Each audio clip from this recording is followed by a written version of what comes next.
Welcome back. Please remember on this channel I usually post more advanced math videos. So now we're going to do this integral that says negative infinity to positive infinity of e to the negative x squared. This is used often in the example probability. We're going to find the exact value. How can we do it? Well, first I'm going to write I squared is equal to, and then I'm going to copy this integral for now. So from negative infinity to positive infinity of e to the negative x squared dx. And then I'm going to multiply by the same thing essentially, just I'll switch the letters. So it's going to be negative infinity to a positive infinity of e to the negative y squared and then dy this way. Now that we've done this, the fact that we have a product means I can write this as this double integral from negative to positive infinity, another double integral from negative to positive infinity, and then we write that as e to the negative x squared minus y squared and then dx and then dy.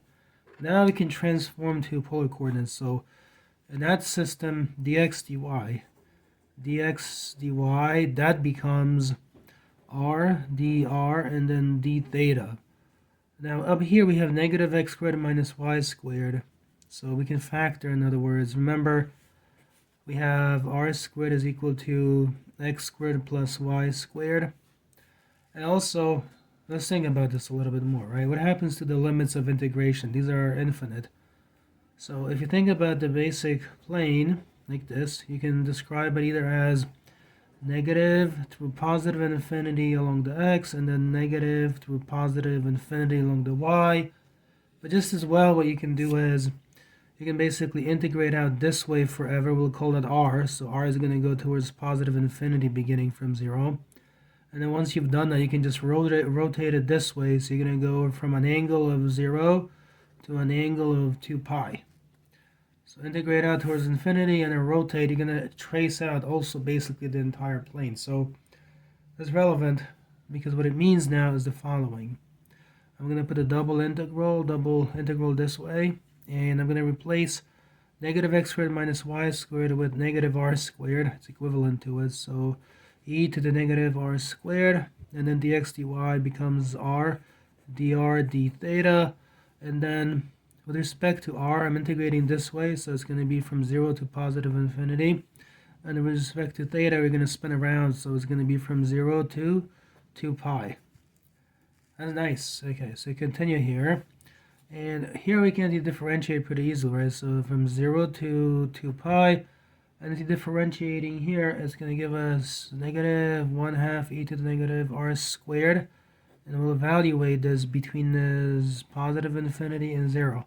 And now this is d theta. So basically, we've just taken care of, let's see, this inner part right there down below, okay? With this part right here. Okay, so now that is done. I continue.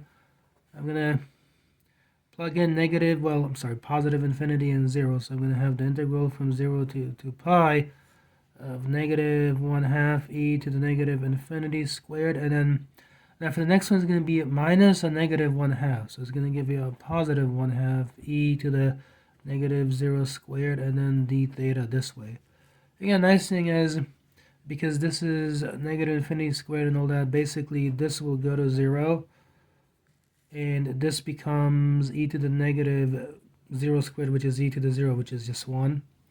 In other words, we just end up with a half. So the half means take this out here, okay? That's the only thing left over. And the integral from 0 to 2 pi of d theta. And then we finish. So it's going to be a half, and then to differentiate here, plug in the limits, times 2 pi basically. So nice thing again, you see this cancels with this, which means all we have left over is pi. But now what is this pi exactly? Well, think. Here we had I squared being equal to all of this, right? So what we have found on the bottom where we've written pi, what this really means is that we have I squared is equal to pi. Like this, which means I by itself, you take square roots, is equal to the square root of pi. But I, remember, is our, in other words, original integral right here. So in other words, what we can say finally then is that the integral from negative infinity to positive infinity of e to the negative x squared dx is equal to the root of pi, like that. Here's all the work in case you're interested in that. Please be sure to subscribe and like if you're into more advanced math videos.